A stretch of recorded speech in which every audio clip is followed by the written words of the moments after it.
दर्शन हो पियावा हेलो अब हमारा के दिया दर्शन पियावा अटिया आइला रनिया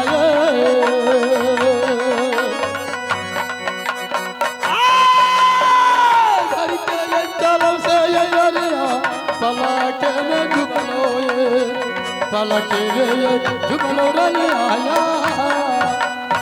महारानी स्वामी महारानी सोनपुर वाली हाँ स्वामीनाथ इसलिए तुमने आवाज लगा लगा कर को और चिल्ला रही थी क्या हो गई है महारानी स्वामीनाथ क्या हो गई तुम्हें महाराज भविष्य में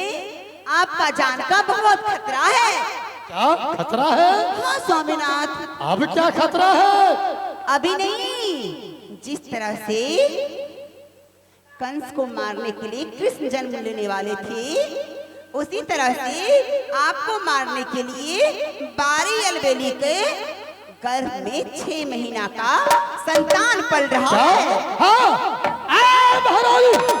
स्वामी क्या बहन को 6 महीना का गर्भवती है हाँ वो इस समय कुतिया मरे हुए पति की मुंडी लेकर के अपने ससुराल की ओर भाग रही है। भाग रही है स्वामी सावधानी पूर्वक काम कीजिए, जाइए छोट पकड़ के खींचते हुए उसे ले आइए। उस बच्चे को मैं मारूंगी, उसके पेट पे 80 मन का उखर रख के और 80 मन धान कूटूंगी ताकि पेट में बच्चा पेट में घोड़ा भागा जा रही है घोड़ा भाग कर जा रही है जाइए स्वामी, जाइए जल्दी जाइए जल्दी।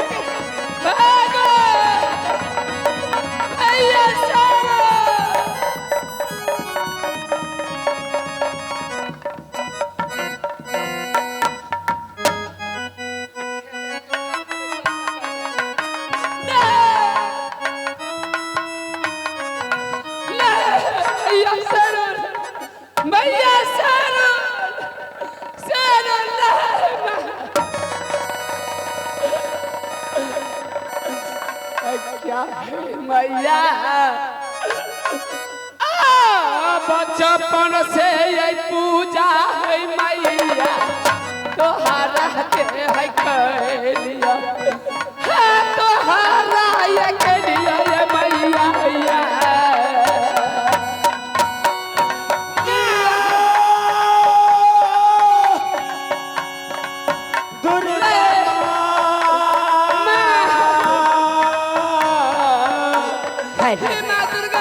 मैया है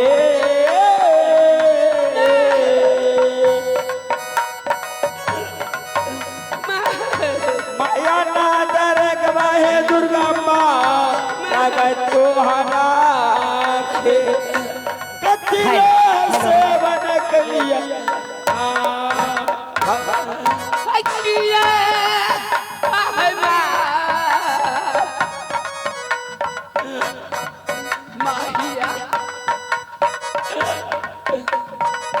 विपते के ये मेरे में है मैया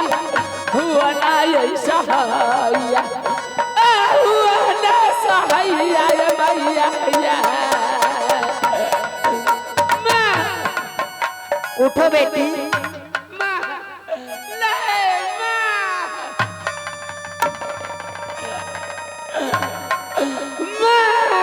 माँ गई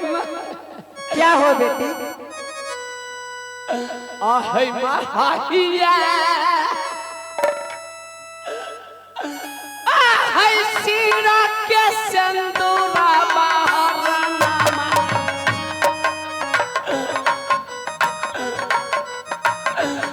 आहे माहिया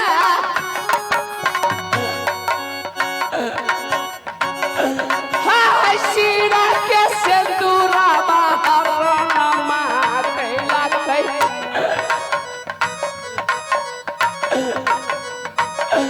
हाँ कोखी के बाला का बा मैया जो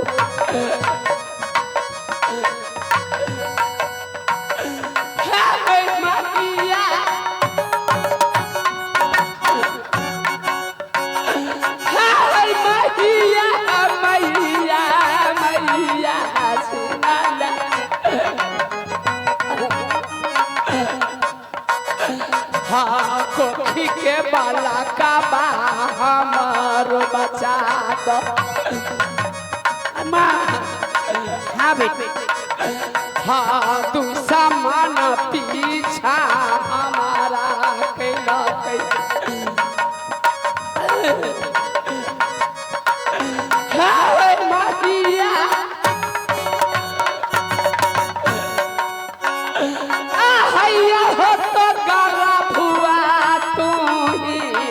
हाँ बेटी हाँ गाना बा करिया रोजिला बापू धौका हाँ सोना पूरा बाली भैटाई हमारा हाँ माहिया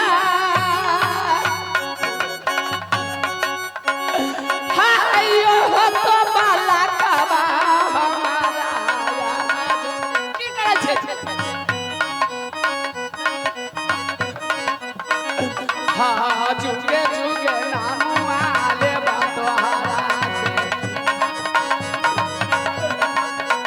हाँ माहिया जुगे जुगे नानू आले बातवारा हाँ जहीना नाम हम जो रखी है नजरिया हाँ बेटी लो माँ ठीक है बेटी ये गरम की बालक ले लो माँ। जिस रोज हमने मांग करूंगी माँ उस रोज तूने दे देना माँ। ठीक है बेटी मैं तुम्हारा बालक तुम्हारा ही गर्भ में मैं पत्थर बना देता हूँ। तुम जिस दिन मांगोगे बेटी मैं उस दिन तुम्हारे बालक को मैं तुम्हारा गोदी में दे दूंगी। लेकिन माँ ये की नजरिया भागली को बस देखती रहना माँ। दुश्मन मेरे पीछा पड़ा है हुआ अगर पकड़ लेगा तो मुझे जिंदा नहीं छोड़ेगा माँ। माता कभी घुमाता नहीं है बेटी माँ पर तो भरोसा है ना। क्या है मैया जयो के या बजाइयो है मैया बहुत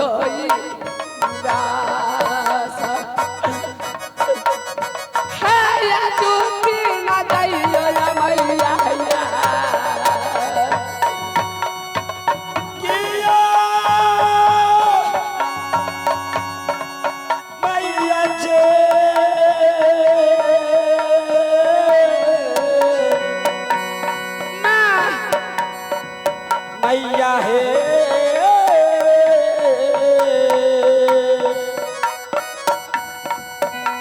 कैसे के जीवन मांगे मैया बचत हमारा के कैसे के जीवन मांगे बचत हेलो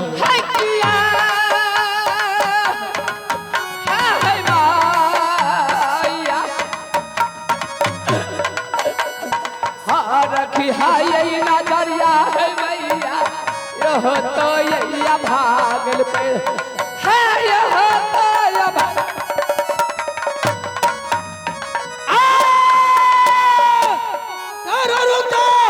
रुका दुश्मन हमारी घेरो घेरो उधर से उस रास्ते से भाग गई है घेरो घेरो उसको घेरो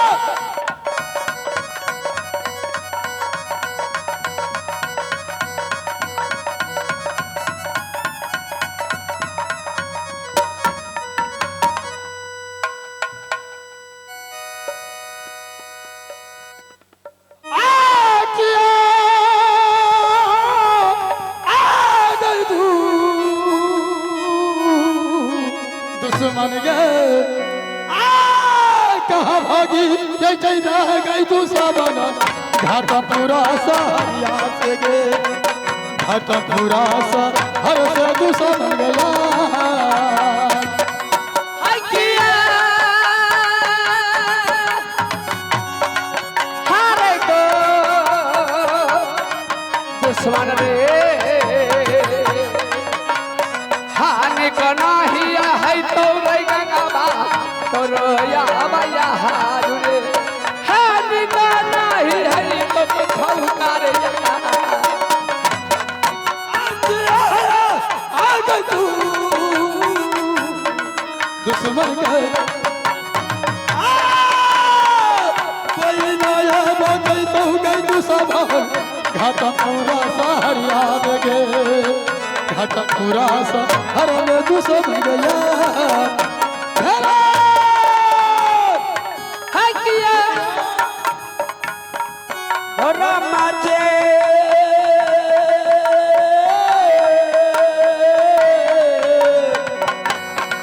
राम हो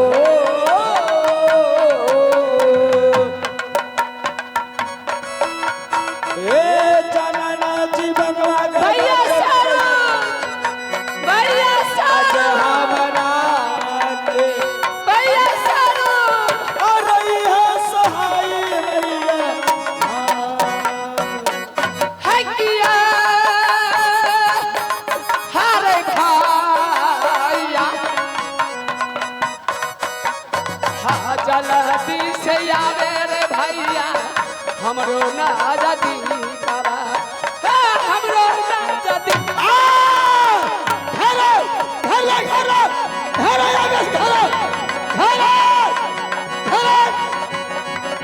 दुश्मन को रुका रुका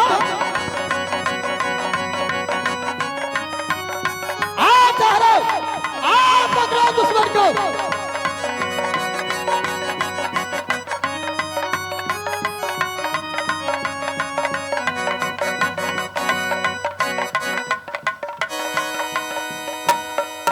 मारने वाला है भगवान बचाने वाला है भगवान चलो चलो दुश्मन चलो चलो चलो चलो कहाँ भाग के जा रही थी चलो इधर है भगवान चलो बचाने वाला है भगवान चलो दरबार चलो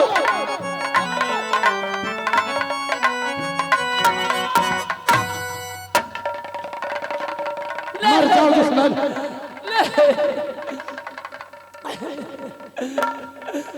आई क्या रे भैया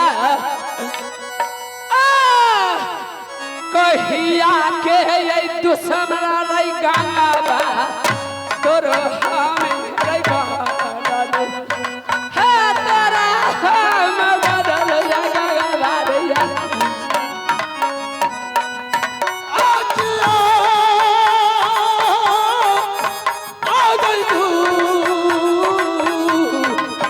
दुश्मन गे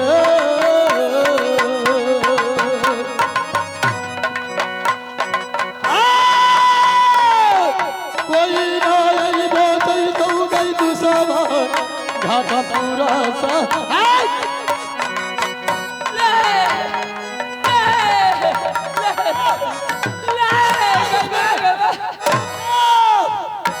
मर जाओ दुश्मन चलो इसका नाम लिखाओ महारानी महारानी सलगुरवानी देखिए दुश्मन को पकड़ को लाए हैं आधा रास्ते से आधा रास्ते से पकड़ के लाया हूं मैं आई क्या गई भाभी भैया तो रोया मरा तो बैठ खाओ की गए मारिए मारिए मारिए दुश्मन को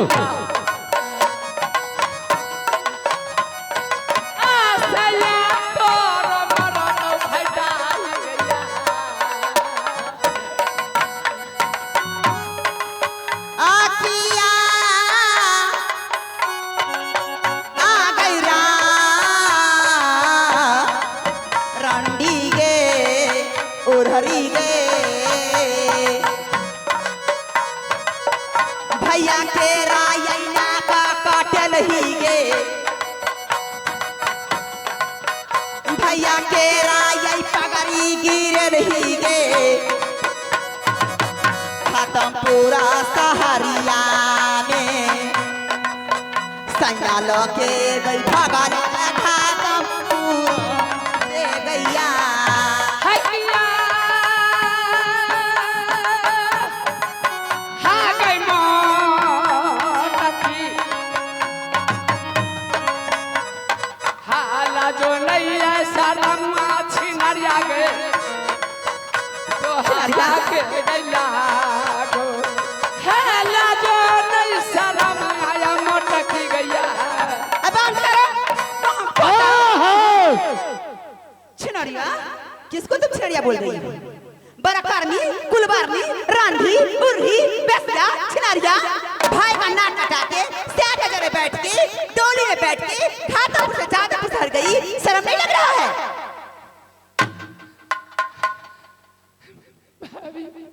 भाभी लेकिन हमने क्या की जिक्र तो लग रहे मेरे सिर की सिंदूर छीन लिया सुल्तान रे सुल्तान इधर आओ। बचले बचले पैसा लभी तू ये जो 16 सिंगार 32 अग्रन की हो ये किसके नाम का है भतार का नाम का है इयरमा का नाम का है इयरमा को दिखाने के लिए रखी हो रंडी चल पानी लाओ रे पानी लाओ चलो मांग धो ले नहीं चलो सामा करो मांग दो धोकर